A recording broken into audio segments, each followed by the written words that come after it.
Okay, well, Chris, first the injury news from the Dragons match, in which you lost Josh Matavesi, Dimitri Arhep and Dan Lydiot. Yep. What's the situation?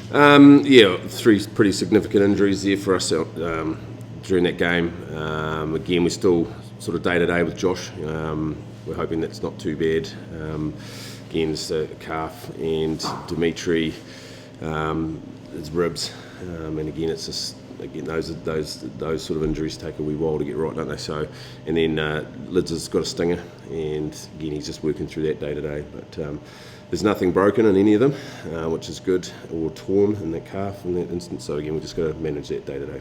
You're expecting that those three would definitely be out for this week, though? Again, we just because of sort of soft tissue injuries, we're just sort of having a look at them. Obviously, Dimitri's probably going to struggle, but the other two we'll assess as we go.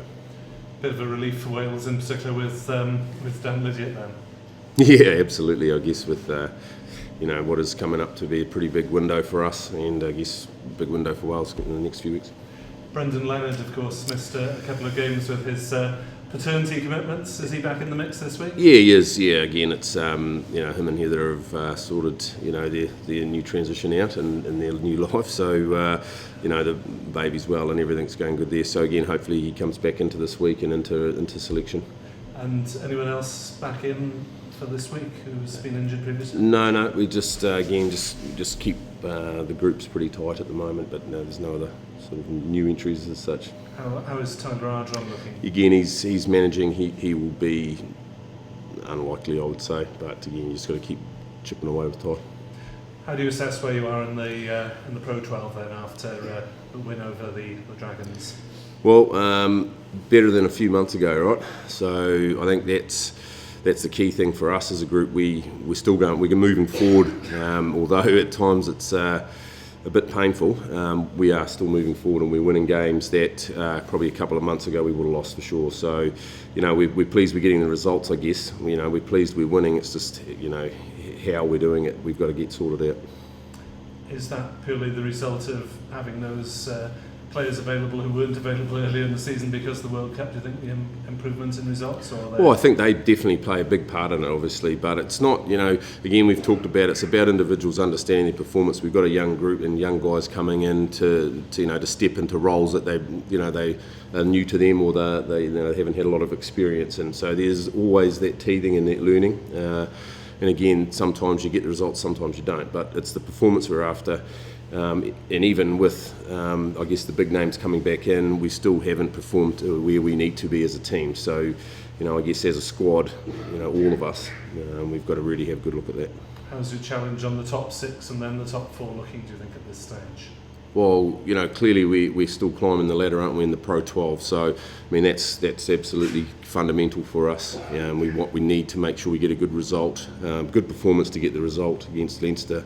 But look, we're still going. We're coming up the ladder as opposed to going down, which is pleasing always. And then, obviously, we chase that top four once we get into position. And Leinster, the sort of side above you that you have to beat to get there. Yeah, look, I think. What is exciting is the Leinster Ospreys clashes are always exciting, aren't they? They're always good and big games for us. The fact that we get to play them this first up this year at home is pleasing for us. But they are a side that can put you to the sword very quickly. And again, if we produce the lapses in our game that we have been showing over the last couple of weeks, then they could hurt us. So again, we've just got to try and get that right. How do you assess their rather mixed performances this season? Second in the Pro 12, but struggling a bit in Europe. Yeah, obviously the Europe campaign hasn't been a success for them, but again, I guess that's going to, probably just, steel up their resolve a wee bit, isn't it? They're going to really be chasing Pro 12, and again, I think, they're going to come to the Liberty on Friday night, really going after a win. So again, we've just got to make sure we're on top of our game. Also on Friday night, Bordeaux and Clermont, the postponed game from your European group. What are you hoping might happen in that game? I don't know, mate. I don't really care. I'm focusing on Leinster and then Exeter, and then the Clermont home, then Exeter. That's what we've got to focus on. I don't really care what happens there. So you're not the sort who looks for other results and works out the Oh, look, permutations and that. Look, the key thing is we know that this pool's coming down to Europe pool's going to come down to the wire, isn't it? And if we keep winning, then we'll be there. But if we can't be looking at who's doing what and that, because it's going to take our eye off the ball. And first things first, we've got to make sure we get a result in the Pro 12 on Friday night, and then we can look forward to the European Cup. And looking forward to one individual battle in particular. Maybe you're not quite the ideal man to ask about it, but Dan Bigger against Johnny Saxton. Oh, I think they're always good clashes, aren't they? And they're both fierce competitors, both very good players, aren't they? So they're always big games and always good. And I know that Biggs will be relishing the opportunity to play against them. Again, what's important for us, I guess, is that as a team we get the job done right, and we get particularly up front we try and get parity up the front there, and which we've got the pack to do, and then we can just keep going forward. It makes Biggs' life a whole lot easier, doesn't it? That's the forwards answer if ever I heard one. Yeah. And of course it could be a clash that's happening again in a few weeks' time, Wales Island, so particularly big game for Dan. Yeah, absolutely right. So. Lovely, thank you very much indeed. Chris, are you looking forward to the potential battle between Dan Baker and Ethan? Yep, and I think I'm actually looking forward to that whole pack against that pack, because the Leinster forwards are good, and again I think we are a pretty good team up front, so it's going to be a hell of a clash, and one that the boys are excited for. Great yardstick for a young player like Baker if he comes up against Ethan. Oh, I think absolutely, and Jamie's at the top of his game, isn't he? And he's a hell of a leader and a hell of a player. So, Dan that'll be a good competition, a good yardstick, like you say, to see where he's at. What would it mean, Chris, for Welsh rugby if Alan Wynne were to sign a dual contract for the Ospreys and for Welsh rugby? Oh, I think it'd be a pretty positive thing, wouldn't it? I think again we want him at the club, don't we? So hopefully that's what happens. What have you made of his form this season? Oh, I think Al's he's in very good form. Again, he's pretty clear about the areas that he's trying to work on, and he's working on those. The soft touches in his handling game, sticking his tackles. Those are the things that he keeps working on. But his work rate, his energy, is pretty awesome, isn't it? You've actually seen development in his game? Absolutely, yeah. His catch pass game's coming on. I think he's understanding there. He's a bit more of an attacking threat. You see him on the ball a lot more now. So, that's what you want. He's a big man. He runs fast. So, that's what you want. What about his leadership?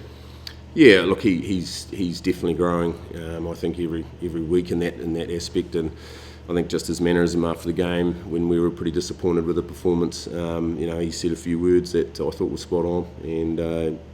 Again, he's learning how to lead this group, and I think he's becoming very good. If Warburton is unfit for the start of the Six Nations, would you back Alan Wynne to lead Wales? Yep. Yeah. How was Scott Baldwin?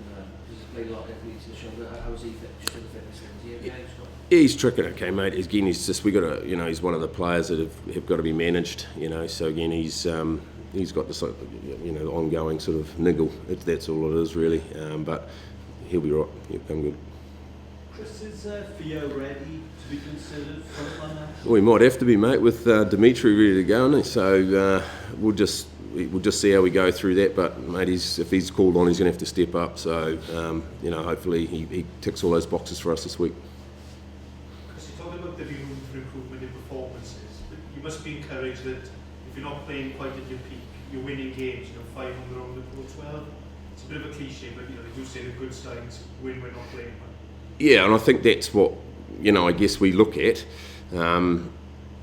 But you've got to find the solution in there somewhere as well, mate. And I think that's what's frustrating us as a group, as coaches and as players. I know there is a level of there that we can be better than we are, and I think that's the disappointing thing. And yep, we're winning when we're not playing to our level. But we have to be better because, like I say, we're coming up against teams where we start with Leinster on Friday and then going into Europe that will put you away if you're not accurate. And I think some stuff that we've shown over the last 2 weeks is just not good enough. It's not the Osprey standard. It's not where we need to be. Players know what's expected and what's required. We just need to execute consistently.